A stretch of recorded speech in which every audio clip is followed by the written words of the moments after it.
Assalamualaikum warahmatullahi wabarakatuh. Perkenalkan, nama saya Abdul Hamid Hatami dengan NIM 1930202265.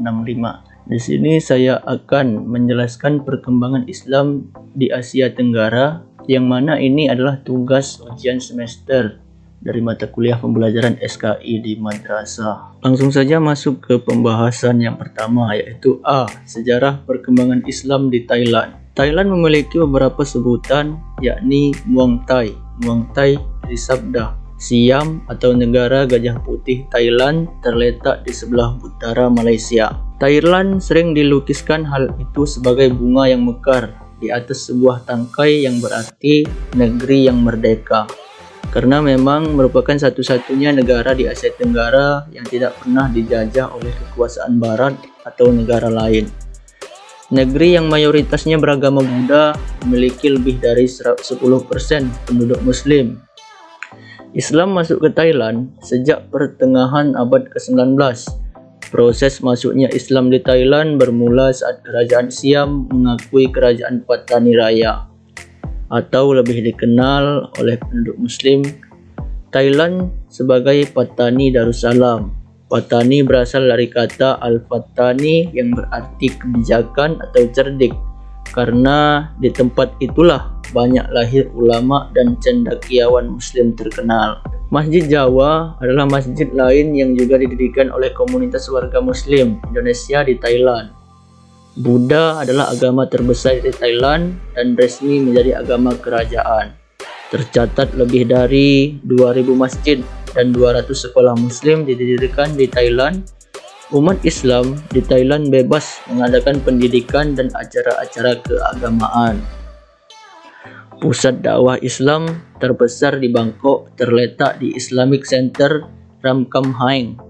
Hampir semua aktivitas keislaman, mulai dari pengajian, layanan pernikahan, serta makanan halal dapat ditemukan. Salah satu orang yang berjasa di bidang sertifikasi makanan halal adalah Winai Dahlan, cucu dari Kiai Haji Ahmad Dahlan, yang sudah puluhan tahun tinggal dan menjadi warga negara Thailand. Beliau menjabat sebagai Direktur Halal di Universitas Chulalongkorn. Selain itu, beliau juga giat melakukan promosi mengenai makanan halal ke seluruh Indonesia. Selanjutnya yaitu sejarah perkembangan Islam di Kepulauan Sulu, Filipina. Luas Mindanao ialah 94.630 km persegi, lebih kecil 10.000 km persegi dari Luzon.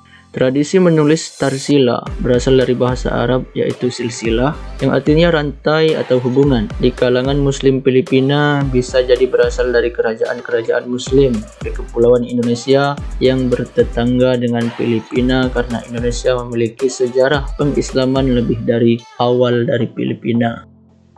Sultan pertama bernama Sultan Syarif Abu Bakar, yang makamnya berada di salah satu lereng gunung Tumang Tangis yang berhadapan dengan Buansa. Pada makam itu tidak tertulis tanggal dan tahun. Wilayah Filipina yang membentang kemudian disinggahi para saudagar Muslim untuk melakukan pelayaran dari Laut Merah ke Laut Tiongkok. Pada abad ke-10, pedagang Muslim singgah di Kalimantan dan beberapa di antaranya ada yang menetap di Sulu pada awal abad ke-13. Mindanao adalah pulau terbesar kedua di Filipina dan salah satu dari 3 kelompok pulau utama bersama dengan Luzon dan Visayas. Mindanao terletak di bagian selatan Filipina.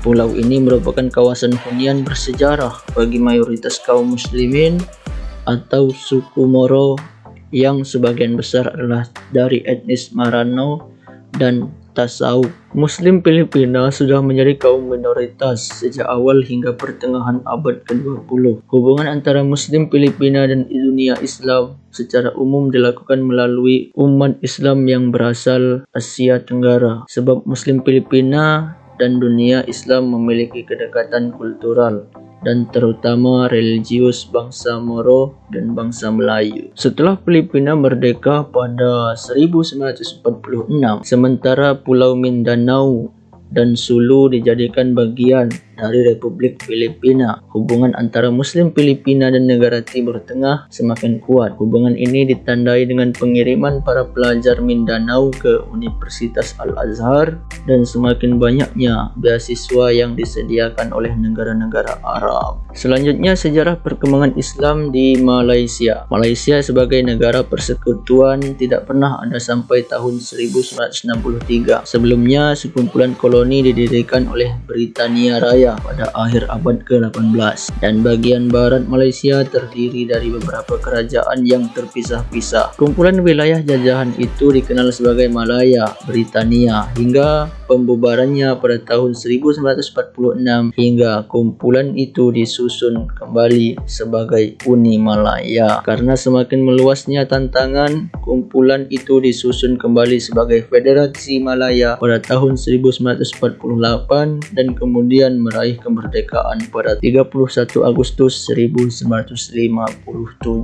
Proses masuknya Islam di Malaysia. Sejarah masuknya Islam di Malaysia tidak terlepas dari jasa kerajaan-kerajaan Melayu jauh sebelum datangnya Inggris ke Malaysia, sebab kerajaan ini dikenal dalam sejarah sebagai kerajaan Islam. Pada sekitar abad ke-9, pedagang Gujarat mendakwahkan Islam ke Malaysia melalui daerah kerajaan tersebut. Hal ini dapat dipahami bahwa Islam sampai ke Indonesia lebih dahulu dibanding sampainya Islam ke Malaysia. Sebelum Islam datang ke wilayah Asia Tenggara, Malaysia adalah berada di jalur perdagangan dunia yang menghubungkan kawasan-kawasan di Arab, India, dan wilayah Tiongkok. Kemudian dijadikan tempat persinggahan sekaligus pusat perdagangan yang penting. Islam masuk ke Malaysia pada abad pertama Hijriah yang dibawa oleh para pedagang India, Persia, dan Arab. Melalui suatu proses damai dan cepat, Islam diterima masyarakat karena mampu berbaur dengan adat dan kebudayaan masyarakat. Kemudian perkembangan Islam di Malaysia. Yang pertama, Islam diterima terlebih dahulu oleh masyarakat lapisan bawah, kemudian berkembang dan diterima oleh masyarakat lapisan atas. Pola ini biasa disebut up-bottom, penguasa kerajaan. Yang kedua, Islam diterima langsung oleh elit penguasa kerajaan, kemudian disosialisasikan dan berkembang ke masyarakat bawah. Pola ini biasa disebut top-down. Pola ini menyebabkan Islam berkembang pesat sampai pada saat sekarang di Malaysia. Pola pertama melalui jalur perdagangan dan ekonomi yang melibatkan orang dari berbagai etnis dan ras bertemu, berinteraksi, serta bertukar pikiran tentang masalah perdagangan, politik, sosial, dan keagamaan. Sisa-sisa peninggalan sejarah yang juga membuktikan perkembangan Islam di Malaysia dapat dilihat pada abad ke-15 misalnya, ketika Brunei masih bergabung dengan Malaysia. Salah satu sumber dari Tiongkok menyebutkan ada 6 masjid di Malaysia dan ditemukan batu nisan silsilah keturunan Raja-Raja Brunei. Ketika itu, Sultan Brunei adalah Abdul Jalil Jabar tahun 1660. Istrinya adalah Putri Sultan Sukadana dari Sambas. Kemudian pada tahun 1852 ada Masjid Jami dibangun di daerah Kuching. Pada tahun 1917 dibangun madrasah yang disebut Madrasah Al-Mursyidah. Memasuki awal abad ke-20, bertepatan dengan masa pemerintahan Inggris, urusan-urusan agama dan adat Melayu lokal di bawah koordinasi sultan-sultan, dan hal itu diatur melalui sebuah departemen, sebuah dewan, ataupun kantor sultan. Namun demikian, Malaysia yang menganut agama resmi Islam tetap menjamin agama-agama lain.